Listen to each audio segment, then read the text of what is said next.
believed by many biblical scholars that the Gospel of Matthew was the first Gospel that was pen to paper. And it's believed that some, if not all, the remaining Gospel writers referenced Matthew when writing their own testaments about the life of Jesus. Now, there's a certain amount of pressure when you are the first of anything. Just coming off the heels of the Winter Olympics, I bet it was not unusual for you as a spectator to feel nervous for the competitors, especially for those who were in first place during the final round of their competition. It was easy to feel for them as they were literally moments away from possibly achieving their lifelong and hard-worked dreams come true. Or they were moments away from being so close, but losing first place in the blink of an eye.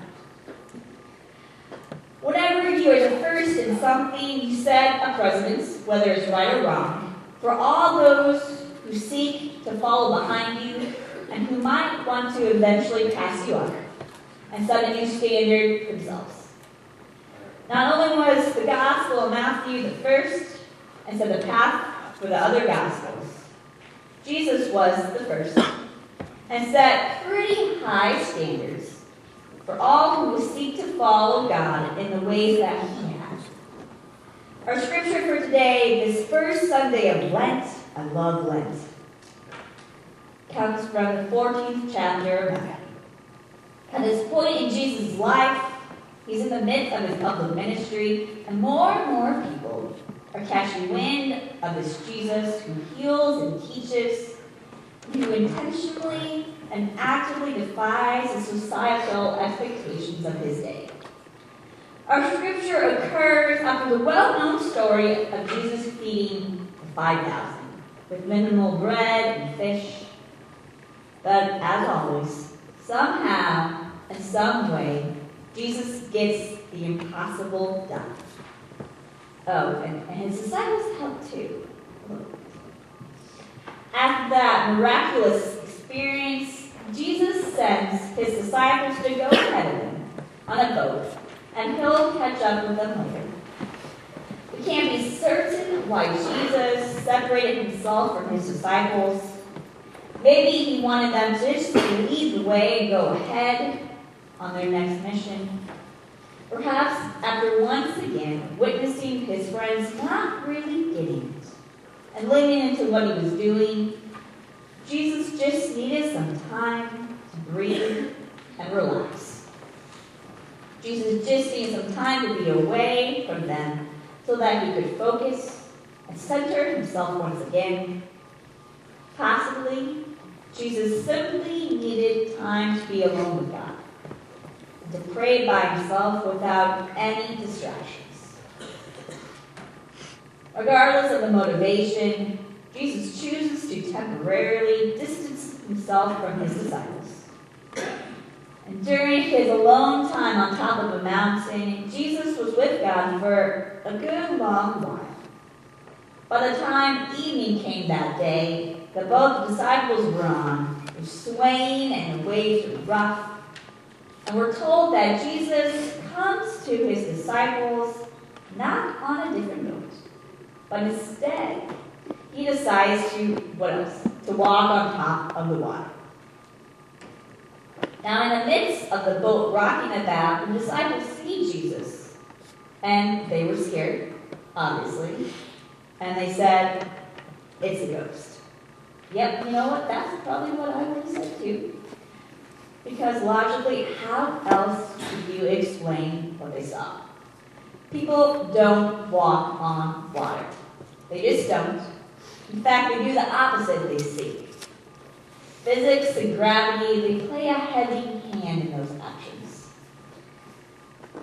Now, in order to comfort His disciples who are scared, Jesus tells them that it is Him who's walking towards them on top of the water, and that they should not be afraid. Well, it's kind of easier said than done, Jesus, but thank you for that.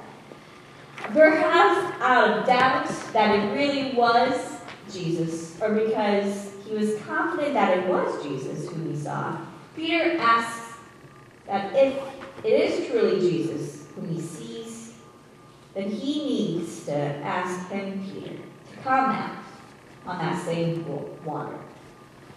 And Jesus simply says, come. And Peter does just that. He exits the boat and enters the water and comes towards Jesus. As Peter is coming towards Jesus, he gets distracted by the waves and he begins to sink.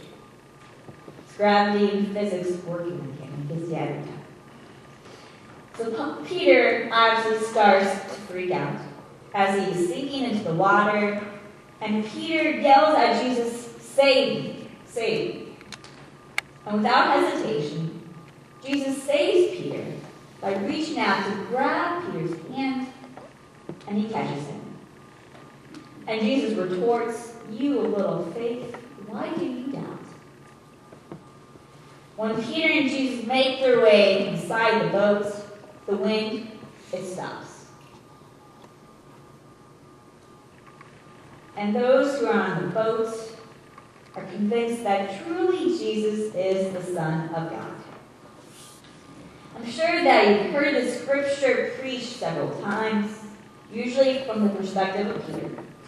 Peter had his doubts that it really was Jesus on the water, so he tested Jesus, different but similar to the way that Satan tested Jesus.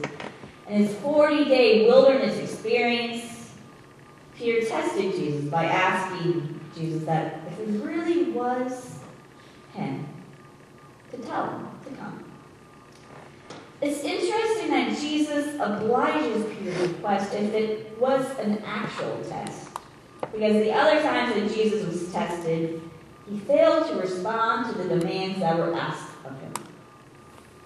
It's because of Jesus' reaction that I think Peter, maybe he wasn't testing Jesus or wallowing in doubts.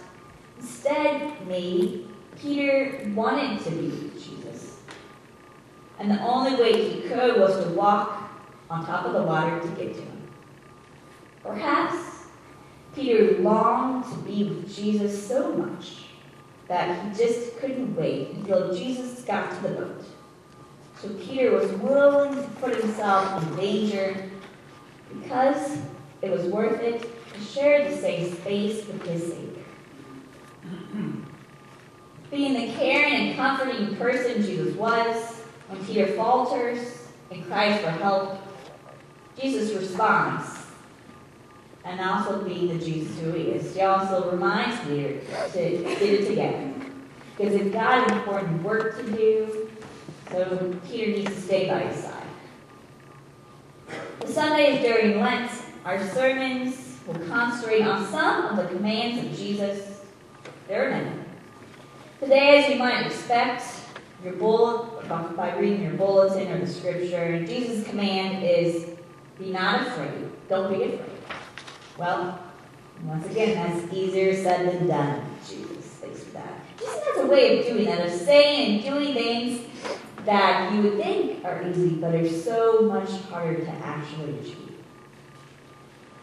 All of us, without a question, we harbor a certain element and amount of fear, whether we are aware of it or not.